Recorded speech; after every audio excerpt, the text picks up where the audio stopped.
Actualmente, el máximo de horas que según la ley puede elaborar una persona en México por semana es de 48. Es decir, una jornada diaria de 8 horas y un día de descanso con salario completo. Cifras del Instituto Mexicano para la Competitividad mencionan que el 27% de la fuerza laboral mexicana tiene jornadas que superan lo que marca la ley. Con esto, México entra en los 5 países de América Latina con mayor tiempo en el trabajo. Con 2.137 horas anuales por trabajador, casi duplica el número que se registra en potencias mundiales como Estados Unidos y Canadá. Tratar de establecer mejores condiciones para la jornada laboral en una sociedad requiere de una visión integral donde se escuche la voz y se vean las necesidades de distintos sectores, los empleados, instituciones y empresas para que exista un beneficio hacia todos los niveles. Quédate con nosotros en Trending, donde Alma Paz, activista, asesora y parte del proyecto Contrato Digno, nos hablará de la situación que enfrenta México ante la reforma laboral propuesta por el actual gobierno. Parece que es tiempo de reformas y pues bueno, es natural, viene un cambio de gobierno, lo hablamos la semana pasada, chequen ese en Trending de la semana pasada, donde hablábamos de la reforma del Poder Judicial, quedó oficialmente aprobada, pero hoy vamos a hablar, como bien ya nos lo presentó Carmen en el minuto inicial, pues poner la atención, poner la conversación, Alma Ren, en la cuestión de las 40 horas laborales, en pensar si esto también podría llegar a ser un cambio legislativo y sobre todo, pues es lo que queremos hablar contigo, Alma, si es factible, si sí va a suceder. Ren, ¿cómo estás? Pues es algo que creo que nos interesa a todos como trabajadores de cualquier sector en el que estemos. ¿Cómo estás? Bien, Beto, muchas gracias. También muy contenta de tener con nosotros a Alma, mejor conocida en redes sociales como la de RH. Hoy tenemos una celebridad en el foro para hablar de este tema. Sí, Alma, porque tú has hecho mucho trabajo de activismo en torno a este hashtag Yo por las 40 horas. Hablando de esto, pues sabemos que México, según datos de la OCDE, es el país que más trabaja en América Latina, si no es que del mundo. ¿Cómo hemos llegado a estas cifras? ¿Qué nos ha llevado a tener estos números en estadísticas? En realidad es, bueno, perdón por no saludarlos, muchas gracias por invitarme. Gracias por venir, Alma. Y les decía, en realidad es lo que no hemos hecho, ¿no? Desde 1917 que se estableció la jornada de trabajo en la Constitución, pues no ha habido un cambio. Realmente en gobiernos anteriores nunca ha habido una intención de mejora de las relaciones laborales.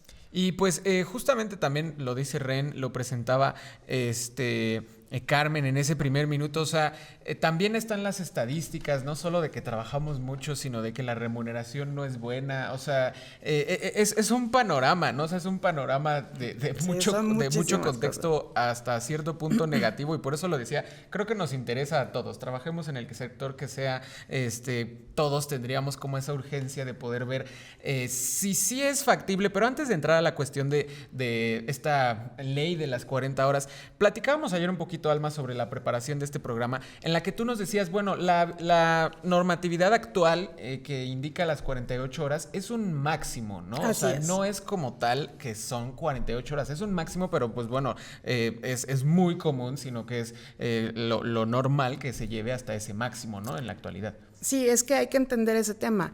La ley nos dice que el máximo de horas que debe trabajar cualquier persona son 48 y de ahí se desprenden las horas extras, cómo se tienen que pagar, etcétera. Desafortunadamente en México ese número, esas 48 horas, las empresas las han tomado como un deber ser, que los trabajadores tienen que trabajar por fuerza las 48 horas. Aunado a esto nos dice que por cada 6 días de trabajo debemos tener 1 de descanso.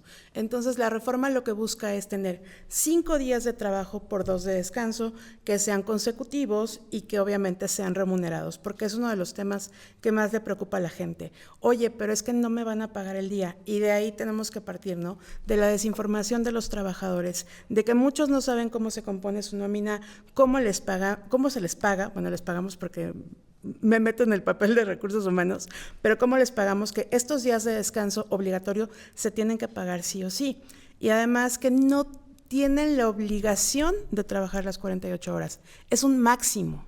es lo que la ley te topa, porque si por las empresas fueran, bueno, trabajaríamos 60, 72 horas, Claro. viviríamos en la empresa así nada más duermes, te levantas y trabajas hasta que te vas a dormir, ¿no? Oye, Alma, ¿y cómo hemos llegado a esto? O sea, muchas veces como trabajadores pensamos que todo esto está regulado por la ley federal del trabajo, entonces, ¿es con ellos con quienes se tiene que tomar iniciativas para la reducción de esta jornada? ¿O cómo empieza a estipularse esto de las 48 horas semanales? ¿Cómo se estipula? Bueno, te decía, desde 1917 el artículo 123 nos dice que, bueno, el máximo de horas para trabajar son 48, que el trabajo debe ser bien remunerado, que tiene que alcanzar para que una familia sobreviva, tiene que ser decente o digno, porque ahorita la palabra decente pues tiene otras implicaciones, ¿no? ¿Cómo llegamos aquí? Pues bueno, como les decía al inicio, llegamos aquí a partir de nunca voltear a ver a los trabajadores, Claro. de nunca ver por su bienestar, de nunca ver por las mejoras para su trabajo. Y se plantea desde hace muchos años. Me parece que el primer intento de reforma de bajar la jornada laboral fue en 1950. Y de ahí ha habido 17 intentos de modificar la jornada laboral, de reducirla. Sin embargo, todos estos intentos habían sido completamente infructuosos hasta que la exdiputada Susana Prieto Terrazas hace esta modificación, gracias a que está en el partido del poder, que después la desechó, tristemente, pues eso fue horrible, pero bueno. Y hace una reforma tan bien armada que la pasan a puntos constitucionales y prácticamente tiene que ser votada en la próxima legislatura. Bueno, la que ya está. Alma, antes de entrar a detalle, quisiéramos platicar evidentemente con tu perspectiva, con tu expertise, cuál es el panorama de esta propuesta de las 40 horas. Pero antes de entrar a eso, también lo preparábamos ayer, Ren, en ese sentido de, pues, ¿cuáles son las consecuencias? Tú nos dabas unas estadísticas justo del burnout en México, o sea, de ese extremo cansancio en Ciudad de México particularmente, bueno, en las zonas metropolitanas, y no solo en las zonas metropolitanas, también en zonas rurales, los traslados terminan siendo un elemento también adicional al cansancio del trabajo. O sea, ¿qué nos puedes decir al respecto? Porque pues también no solo es trabajar y no solo es que la gente no quiera trabajar, no solo es que la gente quiera trabajar menos, no, o sea, son todos esos factores alrededor que pues tenemos en nuestro contexto mexicano que terminan siendo también parte de la consecuencias negativas, sobre las personas. Así es, imagínate que lo que les decía ayer, ¿no? Del 75 al 80% de los mexicanos en su vida laboral sufren burnout. Ayer fue el Día Internacional de la Prevención del Suicidio. Muchos trabajadores llegan a pensamientos suicidas. ¿Por qué? Porque están completamente sobrepasados, porque no les alcanza, porque pasan... Y voy a hablar de un pensamiento súper centralista de Ciudad de México, pero es el mejor ejemplo. Yo sé que en ciudades, a lo mejor como Pachuca, ¿no? Yo vengo de Pachuca, no haces más de 40 minutos de traslado, pero aquí son 2 o 3 horas y lo vivimos diario. Yo vengo muy seguido y es terrible el tiempo que tienes que pasar en el transporte público. Ya sea transporte público o privado, tienes que pasar muchísimo tiempo ahí. Claro. El estrés que te genera, los gastos que genera, deberían ser menores, ¿no? Entonces, les decía, además de esto, el año pasado, hace 2 años, perdón, no es cierto, el año pasado, se aprobó la modificación de la tabla de enfermedades, y ya tenemos enfermedades como el burnout, depresión, causadas por el trabajo y reconocidas además por el IMSS, ¿no? Ya te puedes incapacitar por este tipo de cosas. Entonces, en lugar de mejorar la salud, tanto física como mental de los trabajadores, esto va en detrimento de nuestra salud.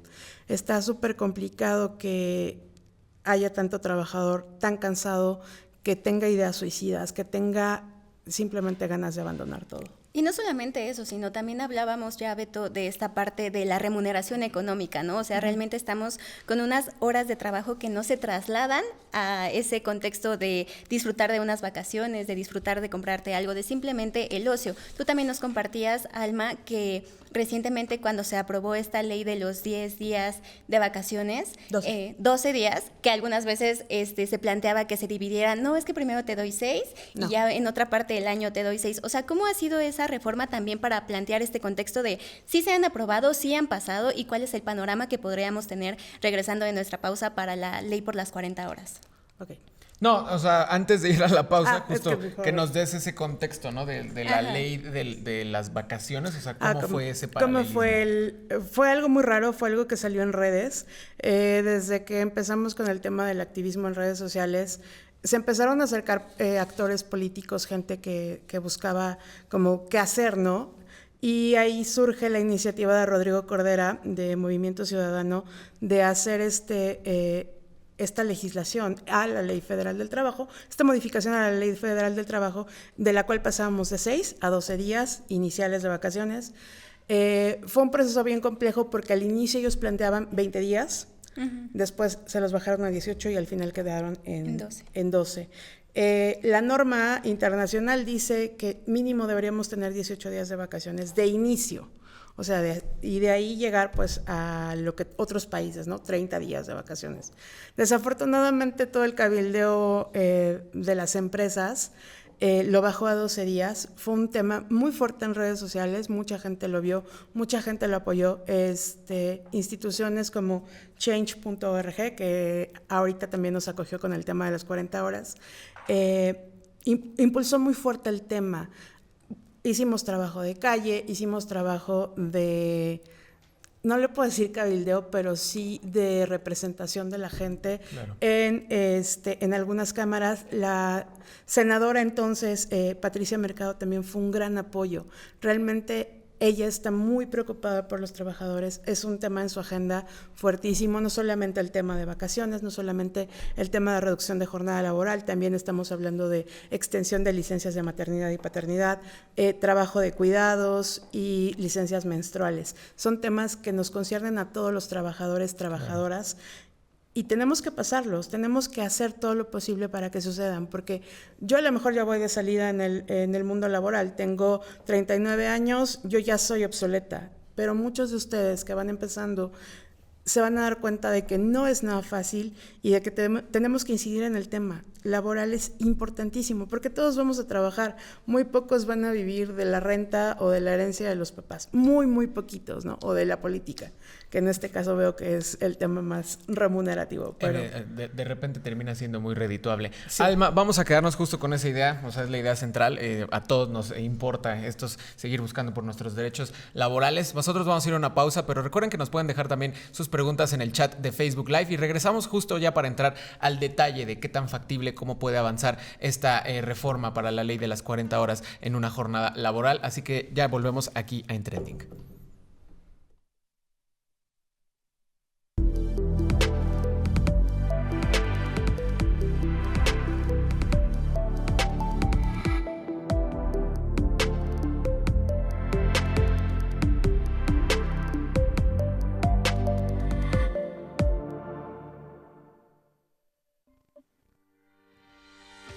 Si sufres de jaquecas, dificultad para conciliar el sueño, irritabilidad o agotamiento extremo, es probable que seas del 70% de la población mexicana con problemas psicoemocionales a causa de una jornada laboral extrema. Datos del Instituto Mexicano del Seguro Social revelan que el 75% de los mexicanos padece fatiga por estrés laboral, superando a países como China y Estados Unidos, derivando en emociones como ansiedad, miedo, mal humor, frustración, agotamiento, impotencia, inseguridad, desmotivación e intolerancia. Pero estos padecimientos no son ajenas a otras partes del mundo. Por ejemplo, el Consejo General de Psicología en España menciona que entre el 17 y 27% de las personas sufren de ansiedad en su trabajo, y en general, alrededor de un 47% se encuentran expuestos a factores de estrés. Como ves, estos problemas son más comunes de lo que parecen y pueden traer consecuencias a largo plazo, pues la Organización Internacional del Trabajo asegura que enfermedades como las cardiopatías o accidentes cardiovasculares pueden desencadenarse a causa de estrés laboral. ¿Qué podemos hacer ante un ambiente de estrés laboral? Lo más importante es acudir con un profesional de la salud. También puedes tener una mejor organización con tus actividades y evitar llevar trabajo a casa. Si sientes alguna de estas emociones o síntomas, no lo dejes pasar. Acude a un médico en busca de un diagnóstico y recuerda, ningún empleo vale más que tu salud mental. Ya Fabián nos compartía algunas de las consecuencias que trae a la salud estas jornadas laborales tan extenuantes y que justamente han dado inicio a este hashtag Yo por las 40 horas. Estamos de regreso aquí en Trending con la de RH. Alma, antes de nuestra pausa ya nos compartías un poco cómo pasó esta reforma por los 12 días de vacaciones. Y hablando de reformas, justo ahora pues tenemos el tema de la reforma al Poder Judicial y me parece importante mencionarlo porque al final es algo que pasó de la noche a la mañana, ¿no? O sea, se planteó hace una semana y hoy despertamos con esa reforma ya aprobada, algo que no ha pasado, por ejemplo, con Yo por las 40 horas, que tiene por lo menos unos 3 meses que ustedes en redes sociales han iniciado este movimiento, que la gente se ha sumado y que incluso el pasado 1 de septiembre reunieron más de 10 estados que con marchas, principalmente en la Ciudad de México, pues abogaron por que se apruebe esto. ¿Cómo es que esto se relaciona con la reforma al Poder Judicial? O sea, ¿qué tan rápido han pasado estos tiempos en los dos temas? Bueno, la reforma por las 40 horas está desde el año pasado y desde abril está lista para votarse. Estamos hablando de que en la legislatura pasada el señor Cavita Palacio dijo que pues no debería votarse nada para los trabajadores porque podía tomarse como un tema electoral. Ya pasaron las elecciones, ya todo está, digamos, en paz como para que se pueda votar. Sin embargo, siguen frenándolo. La virtual presidenta nos dijo que pues no era tiempo de hablar del tema, que se tenía que discutir con empresarios, pero no sé qué más discusiones quieren. Desde el año pasado se ha estado discutiendo, se ha invitado muy poco a trabajadores y mucho a sindicatos charros y a empresarios que evidentemente están en contra de la reducción de la jornada laboral. No sé qué otro tipo de charla quieren o qué otro tipo de planteamiento cuando la reforma ya está lista para votarse tanto en Cámara de Senadores y después en diputados. No se le va a corregir absolutamente nada. ¿Qué tan factible es? Perfectamente factible si realmente a el gobierno le interesa a la gente, le interesa la salud del pueblo, porque siempre nos dicen que primero el pueblo, ¿no? Pues esto es en beneficio del pueblo. Y si no les interesa tanto tenernos bien, pues va a seguir ahí congelado. Perdón, Beto, y es algo que también ha iniciado con la conversación de Yo por las 40 horas, ¿no? O sea, ustedes mencionaban que pues el hashtag estaba ahí también porque era en favor del pueblo, y algo que mencionaban ellos es que si conseguían esta mayoría, es decir, el plan C se llevaba a cabo, iban enseguida a pasar esta ley por las 40 horas y ya es el pues momento eso pasó en anoche, el que aún entonces no yo creo que la siguiente reforma constitucional en pasar, en ser votada, va a ser la de las 40 horas, ¿no? Y ahorita nos dabas el contexto histórico en la primera parte, Alma. Nos dijiste que son decenas de intentos de reforma desde 1951 a la fecha. O sea, si se logra, o sea, tal vez pensemos un poco optimistas. O sea, si se logra, sí será un cambio importante, ¿no? O sea, sí estamos hablando de un momento muy importante para los y las trabajadores de México, ¿no? Claro que sí, es sumamente importante. Estamos en el límite con el tema de la salud mental, con el cansancio de los trabajadores y sobre todo con el tema social, de la descomposición social. Muchas veces los empresarios nos dicen es que México está en un tema de descomposición social, los niños no están vigilados por sus padres, pero son ellos quienes de alguna manera no permiten que los padres estén con sus hijos, ¿no? O sea, estás hablando de que tienes a los trabajadores de 8 a 10 horas, muchas veces las 2 horas extras no remuneradas, y los tienes 3 horas en el transporte público. ¿A qué hora supervisan a sus hijos? ¿A qué hora supervisan tareas? ¿A qué hora conviven con la familia, no? Es sumamente importante también ver esta parte de la reforma. Una cuestión también, Ren, que platicamos fue, es el tema de la productividad. O sea, si acaso hay personas que llegan a estar en contra de esta reforma, es que dicen, no, pues es que dejan de trabajar y entonces van a trabajar menos y cómo quieren ganar más y trabajar menos. En cuestión de productividad, pues también hay cifras, ¿no? O sea, no sé si tú nos puedes decir, pero hay cifras de que pues, eso no sería cierto. O sea, al final de cuentas la productividad se mantendría siendo la misma porque con esos factores que dices, el cansancio y demás, termina siendo un trabajo que no es bien ejecutado porque hay muchísimos factores. O sea, ¿la productividad en ese sentido no se vería afectada o sí? Un trabajador descansado y sobre todo bien capacitado, porque es algo en lo que las empresas no invierten. Por ahí les di datos cuando fui precisamente a estas mesas de diálogo.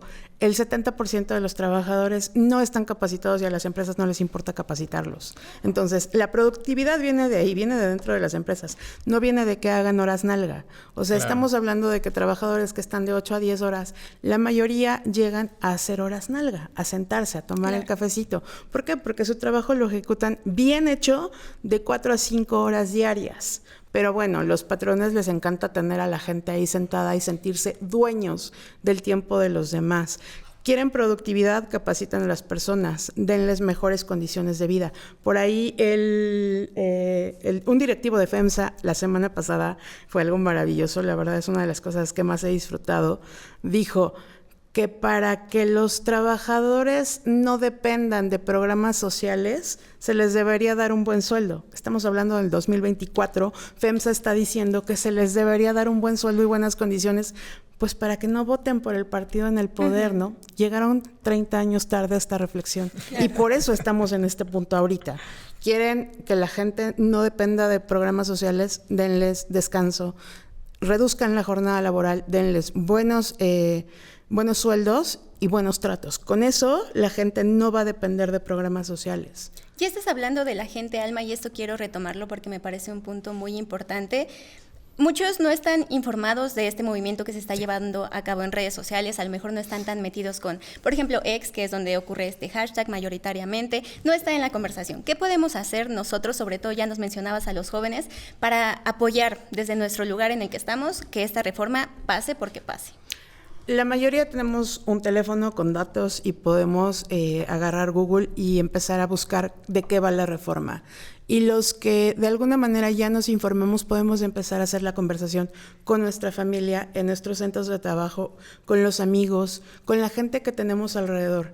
Yo sí he escuchado que ya hay una pequeña conversación en la calle, con la gente, de repente vas en el metro y los escuchas, de repente en centros de trabajo, pero es importante que todos busquemos la información. No va a haber una reducción de salarios, y eso es súper importante. Se busca que la reforma nos dé 2 días de descanso. Ojo, porque la reducción de la jornada laboral no va de quitar horas a la semana, sino de trabajar 5 días por 2 de descanso. Eso es súper importante. Digamos que preferentemente serían sábados y domingos, pero sabemos que hay sectores que no pueden descansar sábados y domingos, entonces el descanso sería entre semana. Esto es así como un súper breve, ¿no? Infórmense, hablen con la gente, busquen en internet, no se queden con la primera impresión, no se queden con el tema de que, es que quieren huevonear. No queremos huevonear, queremos que la gente no quiera matarse, que no sufra depresión, que tu familia esté un poco más unida, que puedas estar más tiempo con tus hijos, con tus padres, con tus gatos, con tus perros, con tus amigos, que puedas descansar un día más, que puedas hacer tus cosas, que tengas este tiempo incluso para consumir en sectores de servicios, que puedas hacer crecer un poco más la economía. Son muchos factores, pero los más importantes esos son el descanso, que no se van a reducir los sueldos, que la productividad no va a bajar. Lo mismo decían con los 12 días de vacaciones y no bajó la productividad. Las empresas no quebraron, porque ese era como el gran tema de, va a quebrar la economía mexicana. No pasó y no va a volver a pasar, ¿saben? O sea, no va a pasar este tema. Es el miedo que te meten, pero también las empresas están entendiendo que ese miedo no sirve de nada y les está resultando en contra. Sobre todo, pues también algo que ya para ir cerrando, Ren, Alma, como platicábamos ayer, y que tú nos decías, ¿no? Y que creo que después de que tuvimos ayer la plática, tal vez se generó un poco consciente esta como cultura del trabajo que tenemos en nuestro país, o sea, de que como que hasta en cuánto trabajamos, exacto. No solo hay que trabajar, sino hay que trabajar fuerte y trabajar duro, y que eso es lo que nos atañe valor, o sea, eso nos decías, es como una idea en la que pues tendríamos que romper, porque al final de cuentas, pues bueno, nuestro trabajo es para subsistir, ¿no? O sea, para tener pues tener un ingreso, poder disfrutar de todo esto que acabas de describir, del ocio y demás. Trabajar no es solo para trabajar. Exacto. Exactamente, ¿no? O sea, no trabajar, no definir y entonces no consumirnos, ¿no? O sea, es un poco lo que nos decías ayer, no consumirnos en ese trabajo para seguir trabajando, sino entender que pues nuestros derechos tenemos que seguirlos buscando como trabajadores, como parte de una empresa, del sector público, etcétera, para poder seguir disfrutar de nuestro desarrollo. Y pues bueno, ahí está el llamado para nosotros los jóvenes, no solo y pues bueno, tú dijiste que ya vas de salida, yo creo que todavía, ¿no? O sea, todavía incluirá mucha... Sí, por supuesto que sí, porque después de los 35 años empiezan a ponerte trabas para contratarte. Yo lo sé porque en eso trabajo. O sea, te puedo decir que, híjole, es que ya alguien de 40, de 45 años ya no los quieren contratar, y platica con tu familia, con tus amigos o con la gente que conozcas de esta edad y te darás cuenta de que cada vez es más complicado. Nuestra vida útil es de los 23 a los 41 años, pues nos quieren explotar, nos quieren sacar el mayor provecho y no se dan cuenta de que pues hay muchísimo más que eso, ¿no? El trabajo no nos define, su trabajo no los define. Lo que debería definirlos es su familia, porque claro, nadie se va a acordar cuántas horas extras dejaron en el empleo. Claro. De lo que sí se van a acordar su familia, sus hijos, si es que en algún momento llegan a tenerlos o ya los tienen, es de cuántas cosas se perdieron por estar trabajando. Claro. Y sobre todo te agradezco a ti mucho, Alma, porque ya lo mencionábamos, ¿no? Esta conversación ha surgido con ustedes, las generaciones más jóvenes, que esperemos continúe con quienes venimos en el camino. No, si estás muy joven, yo sé que a ti te parece que no, pero Y yo de así verdad con que mi bastón. Sí. Y también quitar esta cultura de trabajar solamente por trabajar, ¿no? O sea, que también esta parte del ingreso que tienes es para el ocio, para disfrutarse y, por ejemplo, también para tener hobbies, para el libre desarrollo de tu personalidad. Y en ese sentido, Paco González nos deja en el chat, incluso eso ayudaría a tener una mejor calidad de vida, claro, es decir, trabajar para vivir, no vivir para trabajar. Y Laura Ramos nos comenta, la fibromialgia debería ser reconocida como enfermedad incapacitante producto del estrés laboral. Ahí sí, pues son muchísimos matices, o sea, son muchísimos matices. Ese comentario de Paco creo que resume todo lo que habíamos platicado. Alma, pues te agradecemos mucho, qué bueno que pudiste estar con nosotros pues para seguir poniendo en conversación este tema tan importante. Ya nos demostró, pues sí, el Congreso de la Unión que cuando quieren lo aprueban, entonces 12 horas ya exactamente, está. Entonces, pues bueno, te agradecemos mucho, Alma, qué bueno que pudiste estar con nosotros. Muchas gracias a ustedes, y nada más quería dejarles por ahí que firmen la petición de Change, la vamos a llevar al Congreso, y recuerden que no deben sentir culpa por descansar, o sea, claro, quítense esa idea de que descansar es malo y de que el ocio es malo. De verdad, háganlo por su familia y por su salud. Después se arrepienten. Se los prometo. Y por eso la importancia de que sigamos el hashtag Yo por las 40 horas. Alma, muchas gracias. Llegamos al final de esta emisión. Ya lo escucharon, hay que continuar esta conversación. No dejemos de seguirlos. Sigamos a la RH en sus redes sociales. Y recuerden que nos vemos todos los miércoles a las 10 de la mañana en Facebook Live para que nos compartan sus dudas, comentarios y preguntas. Y también todos los miércoles a las 20:30 horas por la señal de TV UNAM. Síganos en nuestras redes sociales. Un gusto, chicos. Hasta la siguiente semana. Nos vemos. Hasta la gracias. próxima.